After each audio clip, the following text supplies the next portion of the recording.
Em 17 de maio de 2024, a polícia de Montreal recebeu uma denúncia anônima sobre maus tratos a animais em um canil privado, Nord Can, localizado em um subúrbio tranquilo da cidade.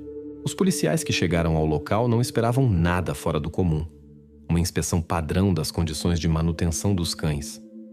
Mas a situação mudou drasticamente quando um dos policiais notou uma estrutura estranha em um canil distante.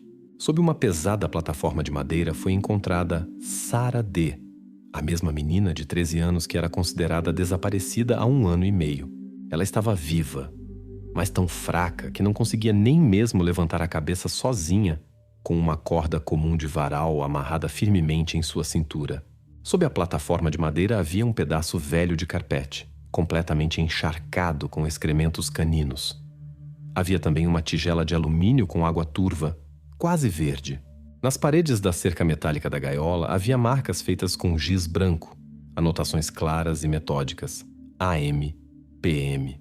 Nas proximidades estavam calmamente 2 pastores alemães que não reagiam à presença de estranhos e aparentemente estavam acostumados a essa vizinhança há muito tempo.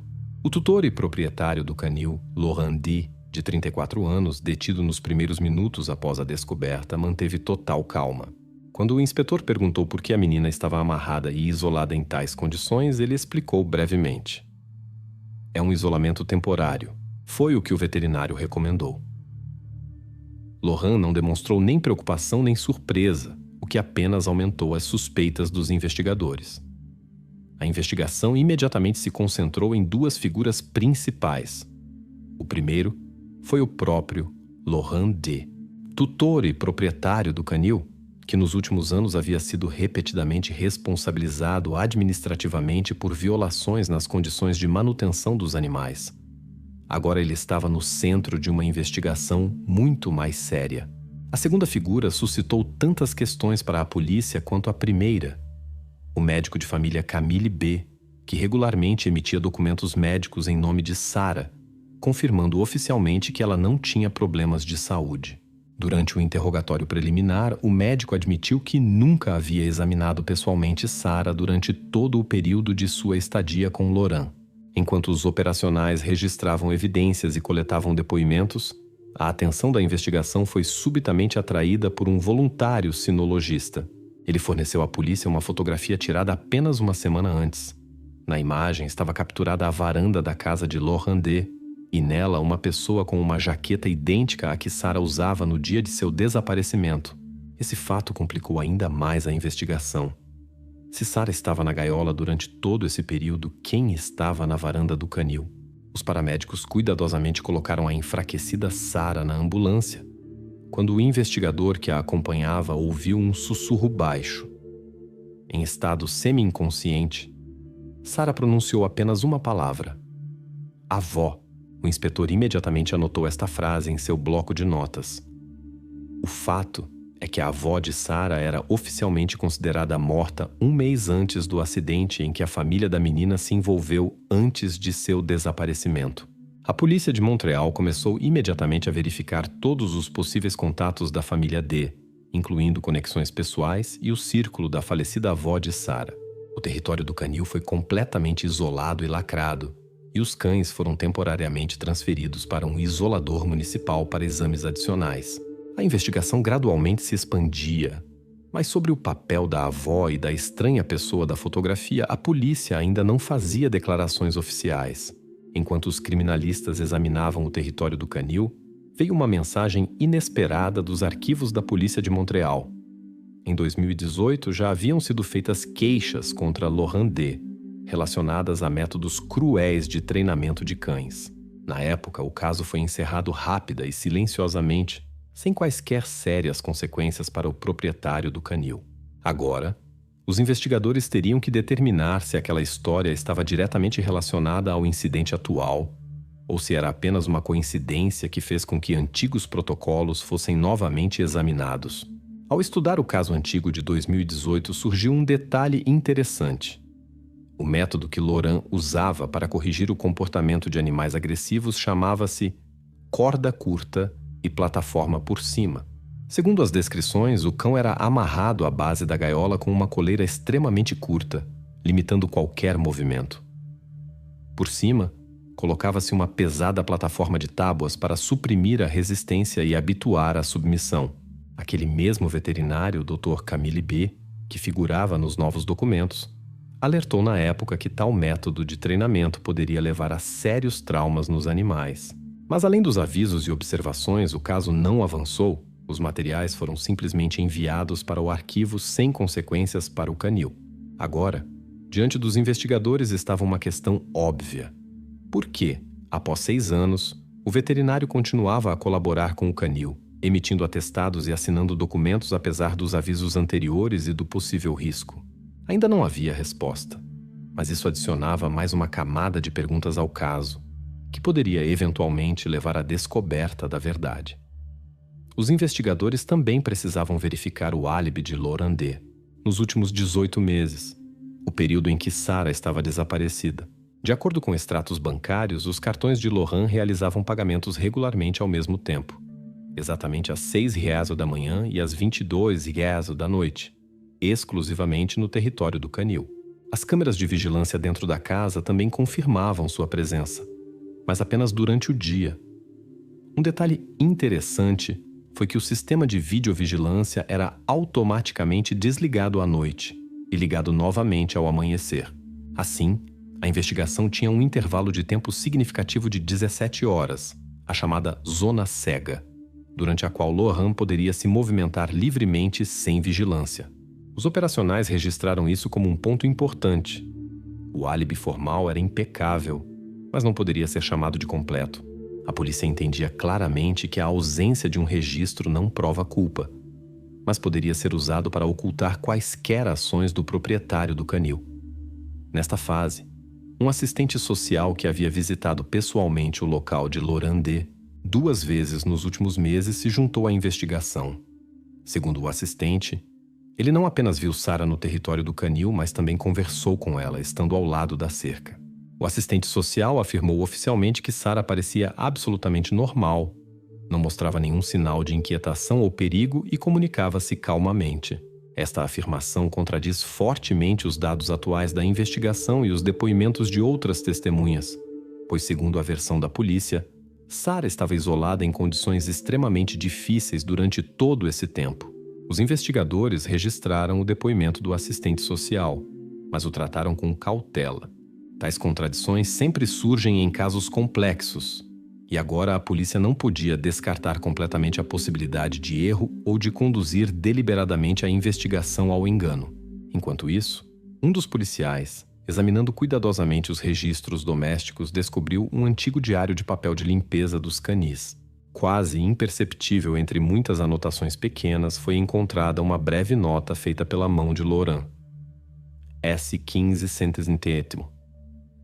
A data desta anotação foi apenas 10 dias após a tutela oficial de Sarah ser formalizada. O que significava essa abreviação, S15 centímetros? A investigação ainda desconhecia, mas a próxima página do diário havia sido cuidadosamente arrancada. O diário foi imediatamente confiscado para análise grafológica. Os investigadores esperavam que os resultados ajudassem a esclarecer o significado da anotação e possíveis razões para seu ocultamento. A verificação da caligrafia de Laurent deveria confirmar que a anotação foi feita por ele e possivelmente determinar a natureza dos demais símbolos não totalmente claros registrados anteriormente. Os especialistas estavam preparando cuidadosamente suas conclusões, que deveriam se tornar a próxima parte importante do quebra-cabeça que se formava neste caso. Enquanto especialistas em caligrafia estudavam a misteriosa anotação do diário do canil, a polícia de Montreal se deparou com mais uma estranheza, diretamente relacionada à família de Sarah. Após o trágico acidente rodoviário com seus pais, um grande pagamento de seguro estava pendente, $78 mil canadenses. A beneficiária designada dessa quantia era a avó de Sarah, oficialmente falecida 1 mês antes do acidente. Essa circunstância gerou uma nova direção de interesse para a investigação. Por que as seguradoras não verificaram o status da beneficiária antes? E quem exatamente poderia ter acesso a essa informação? Os analistas financeiros da polícia rapidamente estabeleceram que a conta bancária da falecida avó recebia regularmente transferências de dinheiro de uma pouco conhecida empresa offshore chamada FBF Nominees Ltd. No total, os valores das transferências somavam dezenas de milhares de dólares canadenses, e a origem desse dinheiro ainda era desconhecida. Além disso, surgiu mais um detalhe do passado da família. Os pais de Sarah haviam participado anteriormente de um processo judicial contra um grande empreiteiro local. O motivo da ação era um grave defeito na fundação de sua casa, mas o litígio terminou com um acordo. Os termos deste acordo permaneceram confidenciais, mas o fato em si já sugeria possíveis fluxos financeiros ocultos dentro da família. Os investigadores imediatamente entraram em contato com os parentes mais próximos de Sarah para esclarecer detalhes. Uma das primeiras a ser interrogada foi Chantal, tia biológica, irmã da mãe de Sarah. Durante o interrogatório, ela declarou que estava ouvindo falar de qualquer seguro pela primeira vez e não sabia da quantia que deveria ser paga após o acidente. No entanto, durante uma verificação padrão de seu telefone, a polícia encontrou uma mensagem estranha enviada a seu advogado uma semana após o acidente. A mensagem dizia: "Como solicitar benefícios após a morte da minha irmã?" Essa descoberta levantou dúvidas sobre sua sinceridade. Embora Chantal tenha afirmado que estava apenas tentando entender as possibilidades de ajuda financeira para a sobrinha. Mas a polícia registrou a contradição em seu depoimento e mensagens.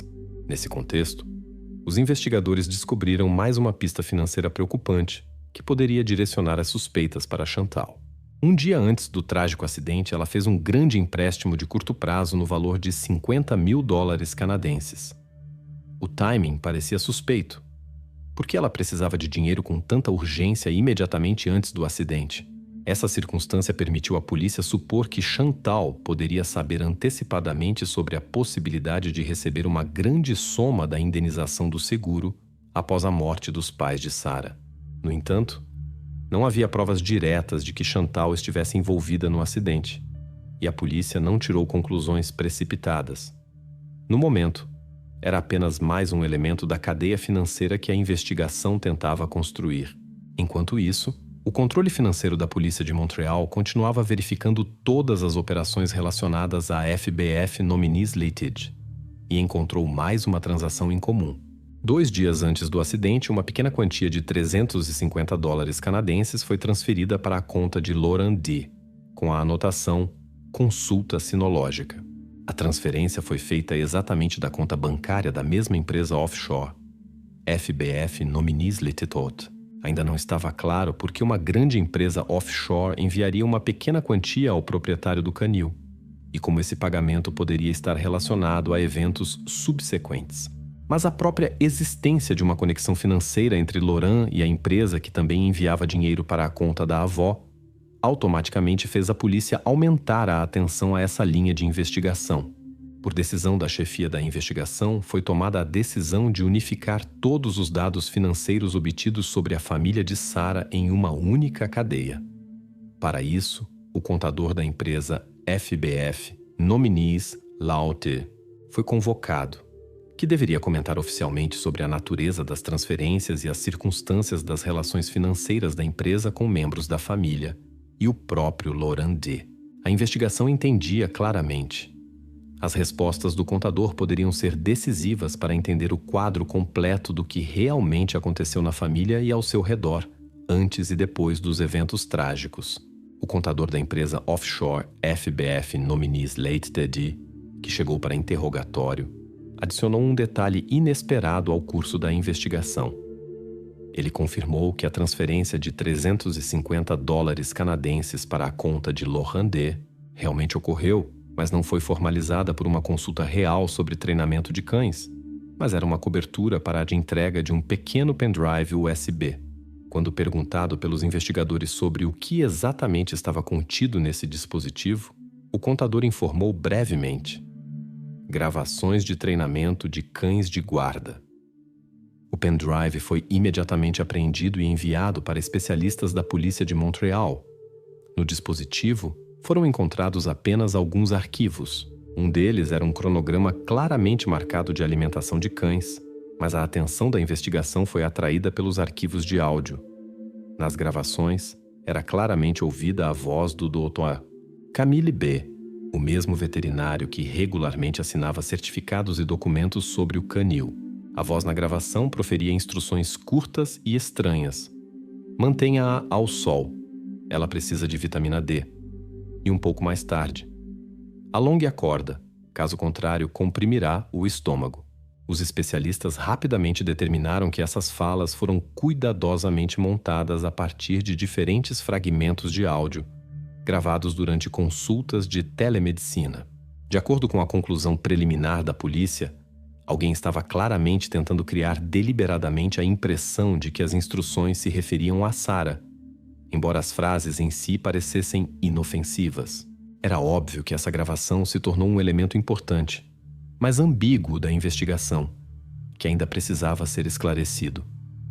Os investigadores convocaram o Dr. Camille B. para esclarecer a origem das gravações. Durante o interrogatório, ele imediatamente confirmou que a voz realmente pertencia a ele. No entanto, Camille afirmou com confiança que as palavras foram tiradas do contexto e se referiam exclusivamente a um filhote com raquitismo e não tinham relação com pessoas.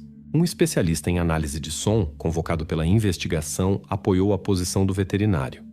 Segundo ele, a montagem do áudio era óbvia e alguém alterou deliberadamente o contexto, misturando diferentes frases em um todo.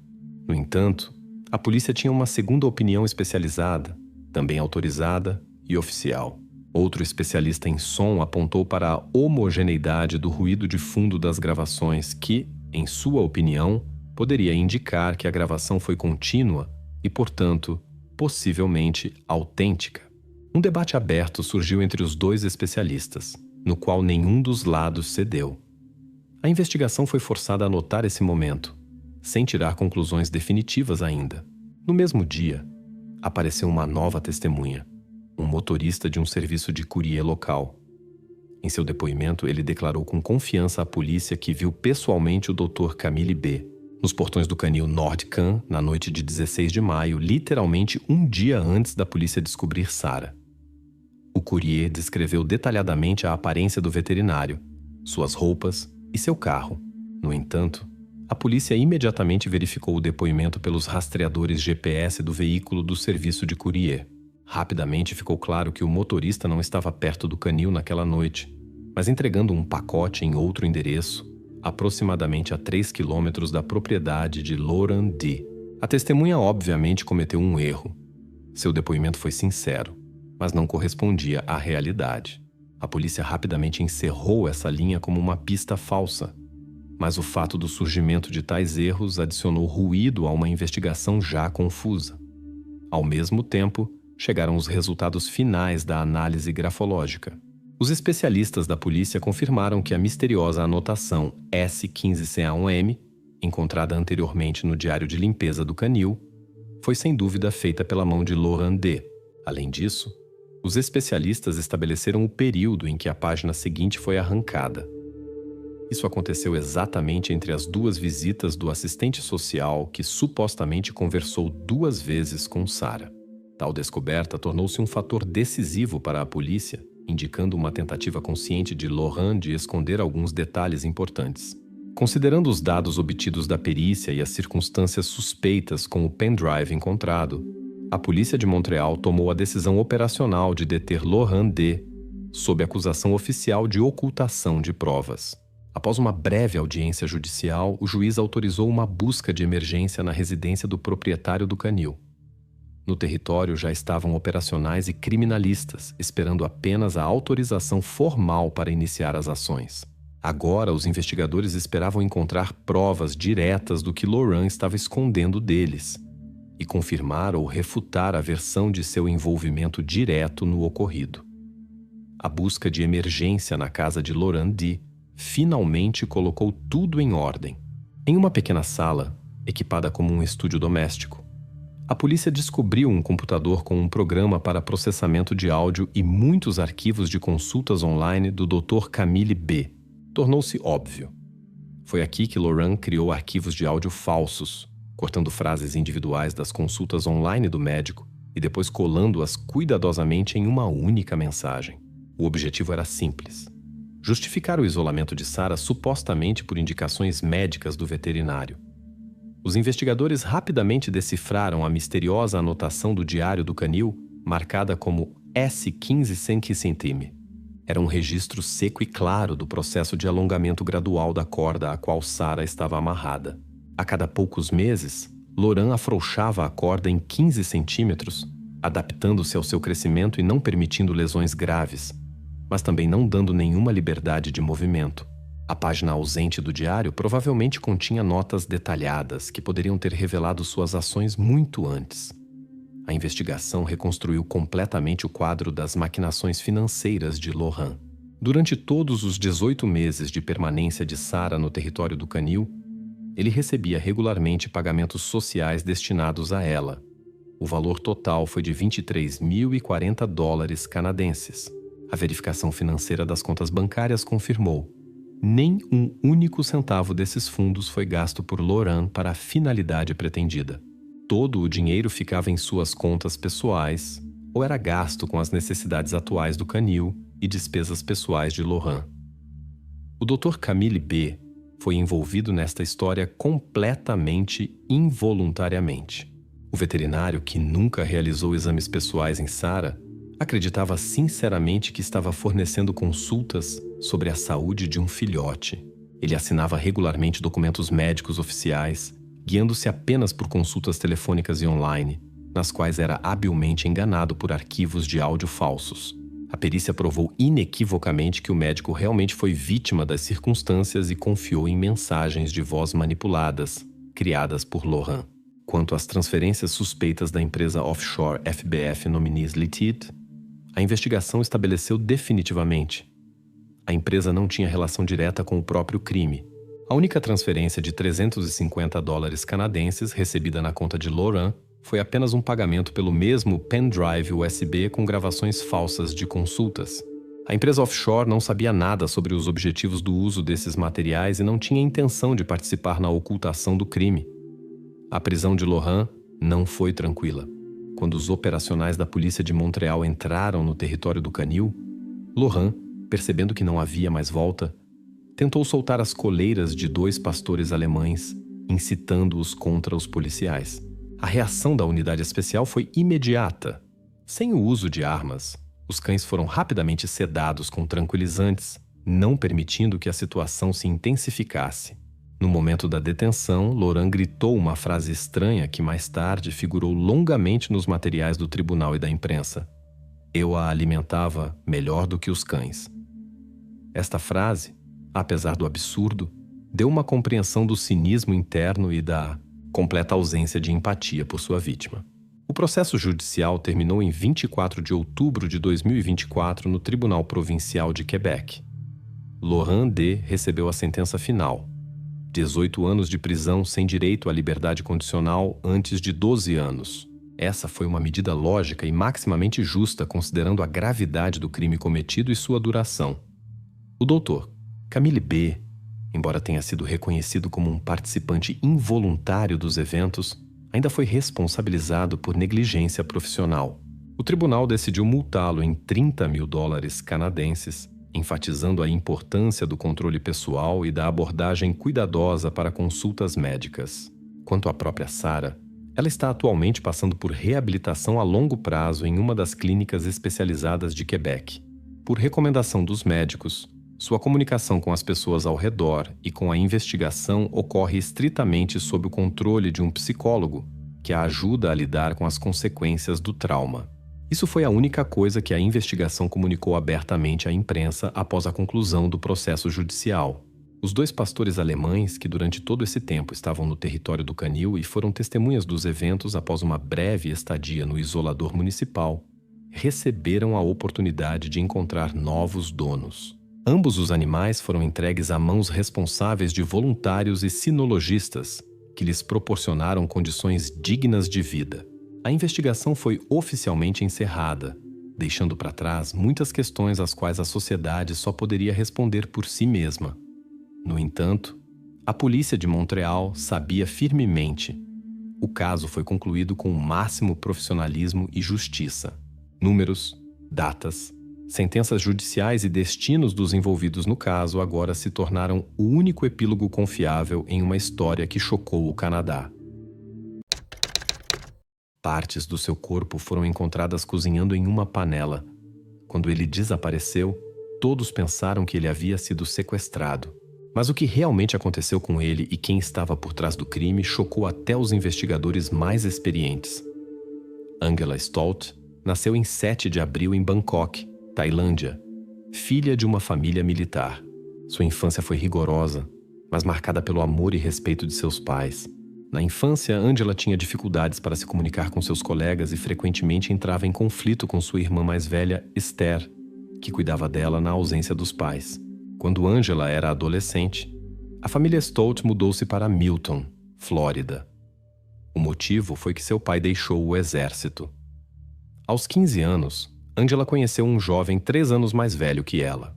Logo, eles estavam morando juntos e Angela se casou com ele. No entanto, o casamento fracassou. Seu marido maltratava Angela, abusava dela fisicamente e até a ameaçou de morte várias vezes. Após vários anos de sofrimento, Angela decidiu se divorciar. Aos 20 anos, Angela casou-se novamente e teve um filho, o que lhe trouxe algum alívio. Ao mesmo tempo, ela foi diagnosticada com um transtorno de ansiedade e depressão e começou um tratamento com antidepressivos. Além de seus problemas psicológicos, Angela também sofria de problemas físicos. Ela nasceu sem glândula tireoide, o que exigia vários tratamentos e prejudicava seriamente sua condição física. Isso levou Angela a ter dificuldades para se movimentar, limitando suas atividades diárias e seu estilo de vida. Após o fracasso de seu segundo casamento, Angela ficou sozinha com um filho aos 23 anos. Como não tinha educação desde que abandonou a escola na 9ª série, era muito difícil para Angela encontrar um trabalho que pudesse sustentar a ela e a seu filho. Devido à sua situação financeira, Angela decidiu que precisava de um homem que pudesse apoiá-la financeiramente. Aos 25 anos, casou-se novamente e teve uma segunda filha. A família mudou-se para o condado de Lucia, Flórida. Após seu novo casamento, Angela enfrentou novos problemas. Ela sofria de ataques de pânico devido aos baixos níveis de hormônios da tireoide. Ela precisava tomar medicamentos fortes que lhe causavam desconforto. Apesar desses problemas, Angela se esforçava para tornar sua casa aconchegante. Ela também tentava se comunicar com seus vizinhos, embora estes, às vezes, achassem seu comportamento estranho. No ano de 2006, James Schiffer, de Filadélfia, mudou-se para a frente da casa de Angela. Ele trabalhava como motorista de limusine e era conhecido por seu comportamento amigável e alegre. James estava em um relacionamento com Candy Medina há 17 anos, que já tinha um filho de um casamento anterior. Com James, Candy teve mais 2 filhos, que tinham aproximadamente a mesma idade que os filhos de Angela. As crianças brincavam juntas frequentemente e se tornaram amigas das famílias Schiffer e Angela. Eles se ajudavam nas tarefas domésticas, comemoravam festas e viajavam juntos. Angela adorava acampar e frequentemente levava seus filhos para aventuras na natureza. Ela também colecionava armas apaixonadamente. Sua coleção incluía tanto armas de brinquedo quanto armas de combate reais. Embora os rifles em casa não estivessem carregados, Angela tinha munição para cada peça. Embora sua vida parecesse feliz à primeira vista, seu casamento estava lentamente se desfazendo. Um dia, seu marido arrumou suas coisas e deixou Angela para sempre. Inicialmente, Angela ficou aliviada, pois sentia que seu marido não a tratava bem o suficiente. Mas logo ela entrou em dificuldades financeiras e ficou sozinha com seus filhos. Em busca de apoio financeiro, Angela repetidamente recorreu a seus parentes pedindo empréstimos. Infelizmente, os fundos recebidos não eram suficientes para cobrir seus crescentes gastos. Em outubro de 2012, seu vizinho James propôs uma solução incomum para suas dificuldades financeiras. Ele ofereceu a Angela receber sua pensão de invalidez no valor de $1.230 por mês. Em troca, ela receberia $100 todo mês para suas despesas. Angela inicialmente recusou a oferta, temendo complicações e riscos legais. Mas James insistiu e, finalmente, ela concordou. Eles foram ao Departamento de Previdência Social e ao banco para abrir uma conta conjunta. James insistiu em emitir um cheque adiantado para cobrir os pagamentos, o que mais tarde se provaria um presságio de problemas futuros. As dificuldades começaram quando James começou a gastar muito dinheiro da conta. Angela tentou evitar uma crise financeira, mas James descobriu o número de seu cartão bancário e começou a sacar regularmente centenas de dólares. Isso continuou até que a situação se tornou crítica. No início, James devolvia o dinheiro, mas com o tempo, a Previdência Social começou a reter parte de seus pagamentos. Isso colocou James em sérias dificuldades financeiras. Ele precisava desesperadamente de todos os seus pagamentos para saldar suas dívidas, incluindo vários meses de aluguel da casa onde morava com sua família. No início do ano 2013, James estava em uma difícil situação financeira e estava ameaçado de despejo.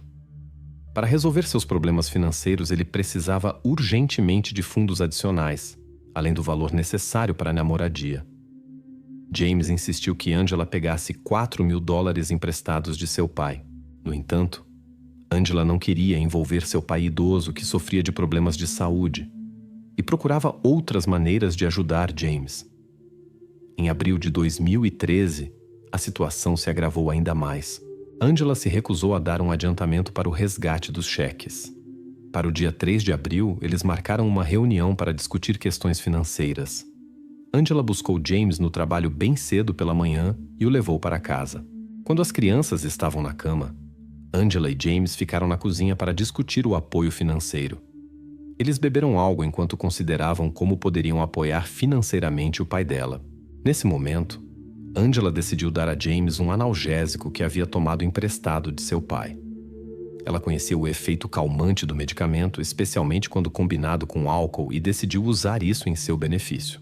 Quando James se sentiu mal, Angela decidiu levá-lo a um cemitério próximo. No carro, eles começaram uma conversa séria.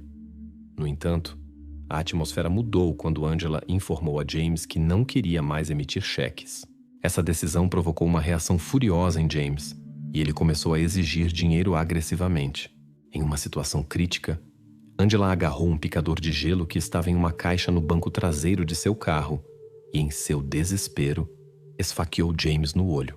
No entanto, ele continuou seu ataque, forçando Angela a pará-lo com uma corda que ela enrolou em torno de seu pescoço. Quando James parou de se mexer, Angela, chocada com o ocorrido, golpeou novamente com o picador de gelo, desta vez em seu outro olho. Confrontada com uma decisão difícil, Angela considerou chamar a polícia, mas tinha medo de que não acreditassem nela e ela pudesse perder seus filhos. Para evitar um encontro com a polícia e manter seu carro limpo, ela envolveu a cabeça de James em filme plástico e dirigiu para casa com ele no banco do passageiro. Em casa, Angela estacionou o carro na garagem. Lá, ela desmembrou o corpo de James com uma faca e uma serra. Então, ela levou as partes do corpo para a cozinha e as colocou no forno para destruir todas as evidências. Após alguma reflexão, Angela percebeu que a fumaça e o cheiro acre do forno poderiam denunciá-la. Rapidamente, ela mudou seu plano original. Angela começou a cozinhar as partes no fogão e a descartar o resto, embalado em sacos de lixo na floresta atrás da casa. Ela foi ajudada por seus filhos, a quem disse que estavam descartando o cadáver de um veado que ela supostamente havia atropelado com seu carro na noite anterior. Ao mesmo tempo, Candy, a esposa de James, começou a se preocupar com seu súbito desaparecimento. James não havia voltado para casa depois de atender clientes em Tampa e havia perdido sua próxima tarefa. Preocupada, Candy foi à polícia e relatou seu marido como desaparecido. A polícia imediatamente pediu ajuda pública na busca. De acordo com a polícia, James foi visto pela última vez em 20 de abril, quando saiu de casa. Nos anúncios de pessoas desaparecidas, James foi descrito como um homem com aproximadamente 180 centímetros de altura, pesando 120 quilos, com olhos castanhos e cabelo castanho. Entre suas características distintivas estavam várias tatuagens. A inscrição gringo em seu pescoço, a caveira da banda metálica em sua panturrilha direita e a palavra Enzize em seu antebraço direito. Candy também contou aos investigadores que seu filho de 16 anos, Tyler, havia recebido mensagens de texto de seu pai. As mensagens diziam que James devia dinheiro e precisava se esconder. No entanto, toda a família duvidava da autenticidade das mensagens e que James pudesse ter desaparecido, pois eram financeiramente dependentes dele e acreditavam que ele nunca deixaria a família. Durante a investigação, os investigadores visitaram o local de trabalho de James e encontraram sua van estacionada adequadamente. Essa descoberta levantou novas questões na já complexa investigação sobre seu desaparecimento. Ao vasculhar o veículo de trabalho de James, os investigadores não encontraram pistas sobre seu paradeiro atual. Pete Harrington, o supervisor de James, disse à polícia que não tinha informações sobre o paradeiro de James. No dia em que James desapareceu, nada incomum havia ocorrido em seu local de trabalho. John, um mecânico da empresa, no entanto, contou uma história diferente. Ele afirmou ter visto James vivo pela última vez por volta das 3 da manhã, quando ele partiu em um carro preto. John também afirmou que James tinha um sério problema com jogos de azar e havia acumulado grandes dívidas. Além disso, John admitiu que o relacionamento com James estava tenso e que eles haviam até discutido algumas semanas antes. Apesar dessas informações, a polícia não conseguiu encontrar evidências suficientes para ligar John ao desaparecimento de James. Portanto, John foi retirado da lista de principais suspeitos. Os investigadores continuaram suas investigações usando os dados GPS da limusine de James. Eles visitaram todos os lugares que James havia visitado em sua última viagem. Mas mesmo após uma verificação minuciosa desses locais, eles não conseguiram encontrar nada em comum ou indícios de seu desaparecimento. John Brady, um detetive com muitos anos de experiência, está enfrentando um caso difícil. James, o homem, parece ter desaparecido no ar. Nos dias após seu desaparecimento, a polícia investigou intensamente. Enquanto isso, Angela parece ter eliminado evidências. Ela enterrou secretamente o telefone e a carteira de motorista de James em parques próximos. Além disso, Angela jogou panelas em lixeiras e o tapete do seu carro em um lago. A polícia seguiu várias pistas e suspeitou que James poderia ter desaparecido por conta própria para escapar de problemas financeiros. Sua esposa Candy, no entanto, estava convencida do contrário. Ela insistiu que as investigações continuassem, pois estava convencida de que seu marido nunca deixaria ela e as crianças sem apoio. Com sua persistência, ela pressionou a polícia. O avanço no caso veio quando a polícia verificou os registros telefônicos de James. Descobriu-se que ele havia correspondido com a vizinha de Angela.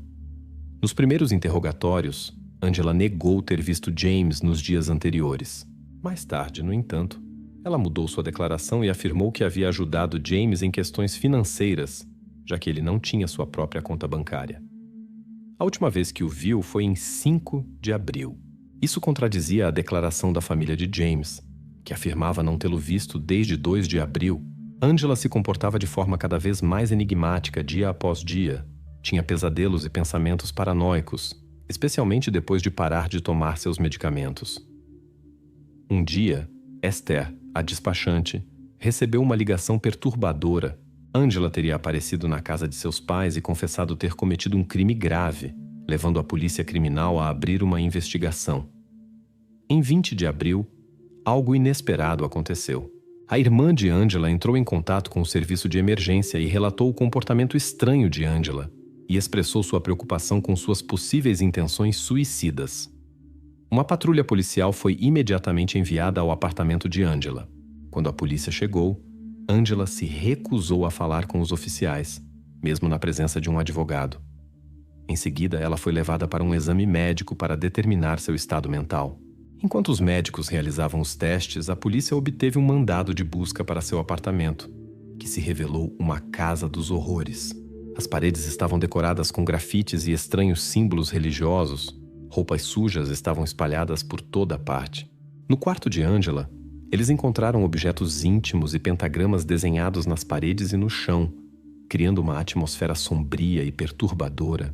Quando os investigadores começaram suas investigações, rapidamente chegaram à conclusão de que a suspeita Angela poderia ser membro de uma seita. Isso fortaleceu as suspeitas contra ela. Após uma série de interrogatórios, Angela finalmente fez uma confissão. Ela descreveu em detalhes como havia desmembrado o corpo de James e como estava preparando-o. Em seguida, Angela levou os investigadores ao local onde supostamente havia enterrado o telefone da vítima. Ela afirmou que retornava regularmente a este local para carregar o telefone e assim criar a ilusão de que James ainda estava vivo. No entanto, os investigadores precisavam de provas para suicô a história. Portanto, Angela os levou a vários locais na Flórida Central e afirmou ter descartado partes do corpo lá. Em uma área florestal em Austin, a polícia encontrou os restos de um corpo em sacos de lixo. Entre eles estavam um fêmur, uma rótula e outras partes moles. Mas a cabeça e o torso estavam ausentes. Além disso, foram encontradas roupas que correspondiam às que James usava antes de seu desaparecimento. Os investigadores esperavam que os resultados do exame forense revelassem como Angela havia matado sua vítima. Infelizmente, o especialista não conseguiu determinar a causa exata da morte. No entanto, a análise de DNA confirmou que as partes do corpo encontradas pertenciam a James. Os promotores apresentaram sua versão do motivo do crime e colocaram a ganância no centro. Eles enfatizaram que, enquanto James era oficialmente considerado vivo, seus pagamentos mensais de previdência social no valor de $1.230 continuavam a fluir para a conta bancária conjunta com Angela. Este foi um ponto importante em sua argumentação. Os promotores ainda afirmaram que Angela havia administrado medicamentos a James que o deixaram inconsciente e então tirou sua vida. Eles argumentaram que Angela estava tão irritada com o fato de James constantemente gastar muito dinheiro de sua conta que planejou e executou o assassinato. A chave para as evidências da promotoria era que Angela havia comprado lonas plásticas e luvas de borracha poucas horas antes do incidente. A promotoria considerou isso uma prova de que ela havia cometido o ato intencionalmente. Depois que as evidências foram coletadas e ela fez uma confissão, Angela foi colocada na prisão do condado sem fiança. Ela foi acusada de assassinato em segundo grau, manipulação de evidências e profanação de um cadáver. Em setembro do ano 2014, o advogado de Angela argumentou que sua cliente havia agido em legítima defesa e invocou a lei da Flórida. No entanto, o juiz Render Reuter rejeitou o pedido e enviou o caso a julgamento. O julgamento começou em 1º de dezembro do ano 2014. Durante o processo, a promotoria apresentou a irmã e a filha de Angela como testemunhas. Elas confirmaram que Angela lhes havia confessado que usou substâncias ilegais para matar James. A filha de 17 anos de Angela perguntou à mãe sobre um cheiro estranho e não identificável na casa. Inicialmente, Angela tentou desviar as suspeitas, dizendo que era o cheiro de um rato morto vindo do forno. Mas logo ela revelou a verdade. Angela confessou à sua filha que havia matado seu vizinho porque ele a ameaçou de morte. Quando Angela testemunhou no tribunal, ela parecia muito nervosa. Ela estava vestida de preto, tinha cabelos castanhos longos e usava óculos. A intervalos regulares, ela se dirigia ao júri e falava com voz trêmula.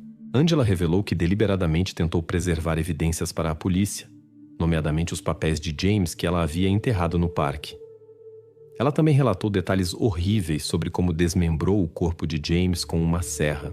A maioria das evidências foi perdida, incluindo a cabeça da vítima, que nunca foi encontrada. A polícia só conseguiu localizar muitos dos ossos da vítima. Angela tentou queimar os restos mortais, mas após tentativas mal sucedidas, decidiu colocá-los em sacos de lixo para dispersá-los pela vizinhança. Em seu recurso, Angela afirmou que havia feito tudo isso em legítima defesa e não conhecia seus direitos.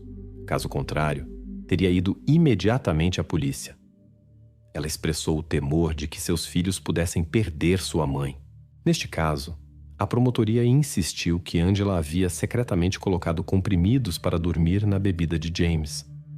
No entanto, o advogado de Angela contestou essas alegações, apontando que James sabia dos comprimidos para dormir em sua bebida.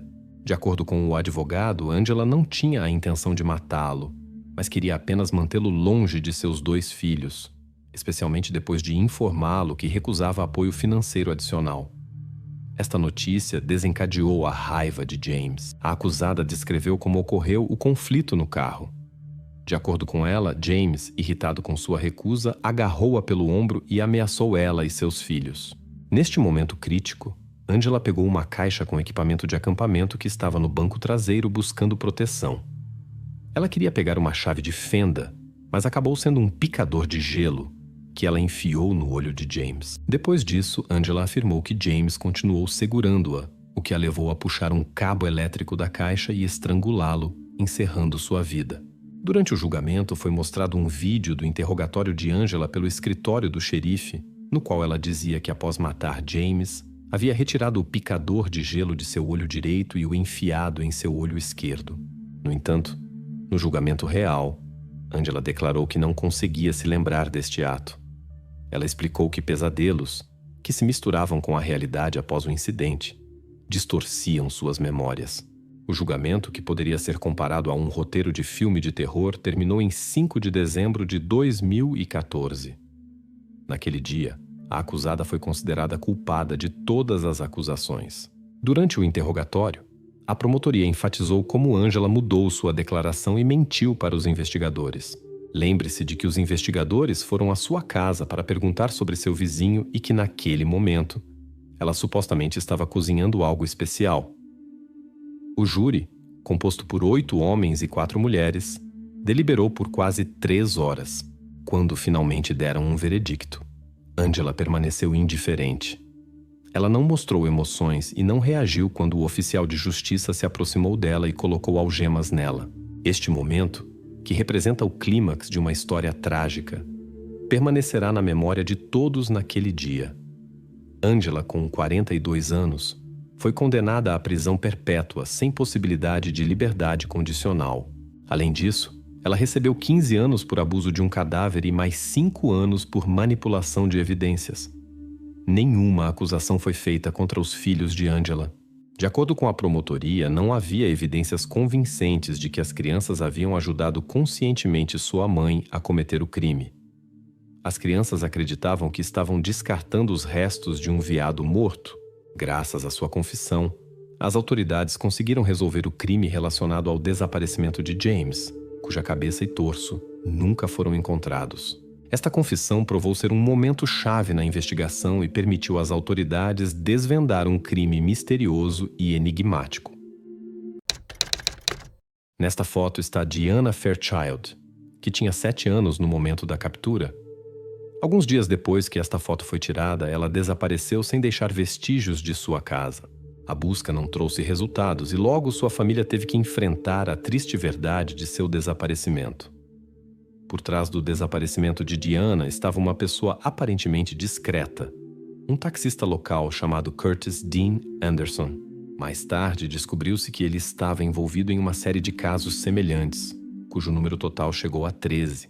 Esses crimes poderiam ter ficado impunes se não fosse pela inteligência de uma corajosa menina que superou o criminoso e ajudou a restaurar a paz e a tranquilidade em sua pequena cidade.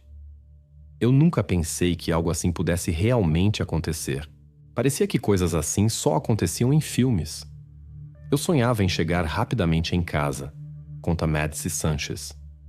Em 12 de agosto de 2001, era um dia de verão claro e ensolarado que iluminava Vallejo, na Califórnia. Para muitos de seus habitantes, este dia era como qualquer outro, mas para Madsy Sanchez era especial. Ela comemorava seu aniversário. Em vez de esperar pelo irmão depois da escola, como de costume, ela foi para casa sozinha naquele dia, antecipando a celebração. Normalmente, Madsy esperava pelo irmão para irem juntos para casa. Mas hoje, no seu aniversário, ela mal podia esperar para estar em casa. Sua mãe já havia preparado tudo para a festa. Madsy, cheia de alegria e expectativa por presentes e guloseimas, estava quase em casa quando teve a sensação de que alguém a observava. Madsy lembrava-se do momento. Eu estava a apenas um quarteirão de casa quando notei um homem em um carro que não tirava os olhos de mim. Ela sentiu que algo estava errado e sua intuição aconselhou-a a mudar de calçada. Deixando para trás o carro velho e o homem, Madsy, cheia de antecipação pelo seu aniversário, ignorou esse sentimento e continuou caminhando. Ao passar pelo carro, o contato visual com o estranho despertou nela um sentimento de inquietação. No momento em que estava ao lado da traseira do carro, o homem a parou e pediu ajuda. Ele contou que havia sofrido um acidente de moto e, devido a uma lesão nas costas, não conseguia alcançar a fita adesiva que havia caído no carro. Os conselhos da mãe de Madsy para seus filhos sempre foram claros. Se um estranho abordar vocês, não iniciem uma conversa e nunca entrem no carro dele. É melhor evitar estranhos. Essas palavras refletiam os princípios pelos quais ela criava seus filhos. Mas Madsy ignorou os conselhos de sua mãe e confiou em uma pessoa que não conhecia anteriormente. Logo percebeu que sua decisão foi um erro. Ela pensou que a dor dele era real, o que a levou a acreditar nele. Mas quando ela se abaixou para pegar a fita, o homem de repente estava muito perto. Madsy tentou se libertar, gritou e lutou contra o agressor, mas todas as tentativas de pedir ajuda foram em vão. No momento em que seus gritos foram abafados e nenhum pedido de socorro pôde sair, ela percebeu no fundo do coração que o caminho para casa poderia estar fechado para sempre. Depois que o homem se sentou com a menina no banco da frente de seu velho sedã, ele fechou a porta com força. O motor do carro mal ganhou vida e zumbia suavemente enquanto o carro partia lentamente e passava pela casa de Madsy. Nessa hora, sua mãe estava preparando em casa uma festa que seria inesquecível em sua vida familiar. Madsy lembrava de olhar pela janela como ele se dirigia para sua casa. Nesses momentos, ela queria tanto estar em casa. Tudo aconteceu em 10 segundos, ela contou. Assim que Madsy não voltou para casa a tempo, sua família começou a se preocupar e ligou para a polícia. Isso desencadeou uma grande operação de busca em Vallejo, onde a polícia pediu a todos que ajudassem a procurar o membro desaparecido da família Sanchez. Eles só sabiam que ela tinha sido vista pela última vez por volta das 3 horas da tarde, e nada mais era conhecido. A pessoa que havia levado Madsy parou no estacionamento de um grande shopping center e tirou algo para beber do porta-malas. Ele ofereceu algo para Madsy beber. Quando Madsy percebeu que suas chances eram pequenas, perguntou a ele por que ele estava agindo assim. Inesperadamente, ele compartilhou sua história com ela, contando que algo semelhante havia acontecido com ele em sua juventude. Essa descoberta deu a Madsy a esperança de evitar mais problemas e encontrar um caminho para a liberdade. Mas isso era apenas o começo de suas provações. Algumas horas depois, quando o desconhecido estava vigiando menos Madsy, ele decidiu continuar dirigindo. O homem levou a menina para a borda da cidade até uma pequena colina de onde se podia ver toda Vallejo. Quando chegaram ao novo local, ele foi até o porta-malas do carro. Desta vez, ele trouxe vários cobertores, sacolas e pedaços de tecido que usou para cobrir as janelas do carro para que as pessoas do lado de fora não pudessem ver o que estava acontecendo dentro. Assim que o sol começou a se pôr, Madsy foi tomada pela preocupação se alguém a estaria procurando. Ela estava preocupada se seus familiares sabiam do incidente, já que ninguém havia testemunhado seu desaparecimento. Aquela noite mudou tudo para Madsy. Foi a primeira vez que ela sentiu um verdadeiro desafio para a sua vida. Em uma tentativa urgente de encontrar uma saída, ela propôs ao homem usar o banheiro, esperando que isso lhe oferecesse uma chance de escapar, ou pelo menos enviar um sinal de ajuda para alguém do lado de fora. Mas suas expectativas foram rapidamente frustradas quando o homem quase imediatamente adivinhou o que ela pretendia. E sua reação foi imediata e dura. Ele pegou uma corda na mão, mostrando que não era a primeira vez que fazia esse tipo de coisa, e acorrentou Madsy ao carro. Ele advertiu que todas as tentativas de fuga seriam inúteis. Muitos tentaram, mas ninguém conseguiu, disse ele, preocupado em enfraquecer a determinação de Madsy e semear dúvidas de que a fuga seria tão fácil para ela. Conforme o tempo passava inexoravelmente, a noite profunda caiu. O sequestrador há muito tinha adormecido, sobrecarregado e embriagado pelas bebidas, enquanto Madsy, presa em seus pensamentos, não conseguia dormir. Ela sempre pensou que as pessoas normalmente desaparecem por causa de conhecidos ou que alguns parentes distantes ou amigos não confiáveis poderiam estar envolvidos. Mas seu caso era diferente. Ela foi sequestrada por alguém completamente desconhecido, o que mais a assustava. Ela se atormentava com a questão de como sua família poderia encontrá-la agora e pensava incessantemente sobre isso. O tempo avançava inexoravelmente. A noite ficava cada vez mais escura. Em um determinado momento, Madsy notou um carro de polícia passando, mas passou tão rápido que ela não teve chance de fazer nada. A cada minuto que passava, suas esperanças diminuíam cada vez mais. No amanhecer do dia seguinte, o homem levou a menina para a cidade mais próxima. Uma viagem que, segundo Madsy, durou 4 horas. Neste ponto, Madsy mal tinha comido alguma coisa, então suas forças a abandonavam lentamente. Enquanto isso, a polícia continuava procurando a menina, mas sem sucesso. A ausência de testemunhas ou gravações de câmeras de vigilância deixou os investigadores sem quaisquer pistas que pudessem ajudá-los a continuar a investigação. Enquanto isso, a mãe da menina estava no limite de suas forças. Ela se sentia muito mal por causa da desgraça sofrida. Madsy muitas vezes ficava sozinha no carro enquanto seu sequestrador ia verificar as notícias. Ele visitava supermercados para buscar jornais ou assistia às notícias na televisão. Cada vez que ele voltava, relatava novidades sobre os pais de Madsy, afirmando tê-los visto na televisão. Uma vez ele até trouxe um jornal com uma foto de Madsy na primeira página. Nesse momento, a menina sentiu uma faísca de esperança, pois entendeu que não tinha sido esquecida e que estava sendo procurada. O terceiro e último dia foi o mais memorável, segundo Madsy. Nas 2 noites que passei com ele no carro, não consegui dormir. Eu não queria dormir, embora ele mesmo mal estivesse consciente e quase dormindo. Meu instinto de sobrevivência me manteve acordada. Lembro-me de olhar para o céu noturno uma vez e ver as lindas estrelas. Naquele momento, senti como se mentalmente voasse dali para um lugar completamente diferente. Embora estivesse presa nesse carro velho e muito desgastado, sonhava em voltar para casa. No terceiro dia, o homem saiu do carro novamente e disse que precisava comprar sacos de lixo. Mais tarde, ele confessou no tribunal que pretendia empacotar Madsy neles. Ela notou que havia um molho de chaves no banco da frente. Madsy rastejou até o banco da frente e encontrou a menor das chaves. Esta chave se encaixava em seu cadeado de algemas e ela pôde se libertar.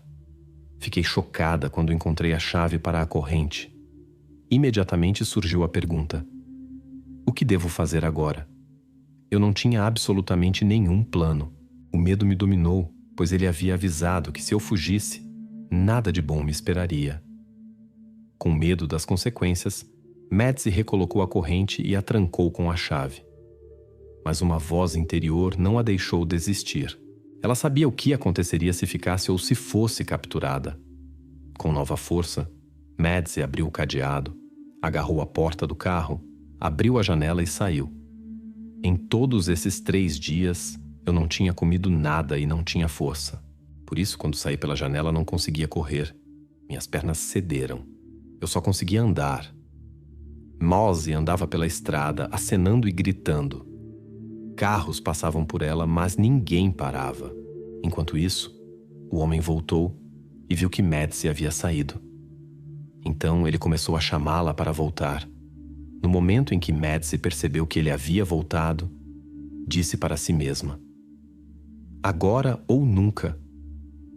E ela pulou no meio da estrada. Um caminhão conseguiu parar bem na frente dela. Se ele não tivesse passado naquele momento e não tivesse parado, eu não acho que estaria aqui agora. Com suas últimas forças, Madsy se aproximou do motorista e disse: meu nome é Madsy Sanchez. Fui sequestrada.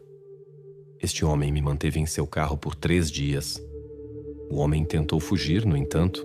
O motorista do caminhão conseguiu anotar a placa do carro em que Madsy estava sendo mantida. Ele é meu herói. Eu o valorizo muito. É uma sensação maravilhosa poder ajudar alguém. Enquanto procuravam por esse homem, tive que passar por muitos procedimentos. Fui interrogada. Minhas roupas foram levadas como evidência. O tempo todo eu estava cercada por pessoas que não conhecia. Eles se tornaram como uma família para mim. Com eles me senti segura. Eles cuidaram de mim e naquele dia eu realmente comi muito. Curtis Dean Anderson. Esse era o homem que tirou 13 vidas, incluindo Diana Fairchild. A história de Madsy Sanchez poderia ter terminado de maneira diferente se não fosse por sua coragem. Foi surpreendente ver como Madsy, em uma idade tão jovem, conseguiu se libertar e fugir. Foi incrível. Algumas horas após todos os procedimentos, a menina foi levada de volta à sua cidade natal e ela pôde rever sua família. Eu chorava e ria ao mesmo tempo. Senti uma tempestade de emoções, alegria misturada com tristeza e pesar pelo que havia acontecido. Mas eu estava em casa e foi um reencontro inesquecível com minha família. A vida de Madsy mudou após um determinado processo que transformou completamente sua existência. O apoio recebido tornou-se uma ajuda inestimável para a menina e sua família se prepararem para o julgamento que se aproximava, no qual Madsy testemunhou corajosamente contra a pessoa que lhe causou sofrimento. Curtis Dean Anderson foi condenado a uma pena de mais de 300 anos, mas sua vida na prisão terminou após 8 anos. Os tempos difíceis na infância tiveram uma influência notável na vida adulta de Madsy. Aos 12 anos, ela começou a se movimentar em círculos ruins, consumir álcool e se comportar de maneira imprudente. Os tutores que tratavam de seu caso ficaram decepcionados ao ver como Madsy não valorizava sua existência, o que era uma triste consequência de suas experiências de infância. Era óbvio que suas ações causadas pelo passado poderiam levar a situações ainda mais complexas do que os problemas já existentes. Quando Madsy completou 16 anos em 2009, um evento desagradável na rua mudou fundamentalmente sua vida. Ela era passageira em um carro que foi consideravelmente danificado. O acidente teve impactos significativos em sua saúde e a forçou a lutar novamente por uma vida normal.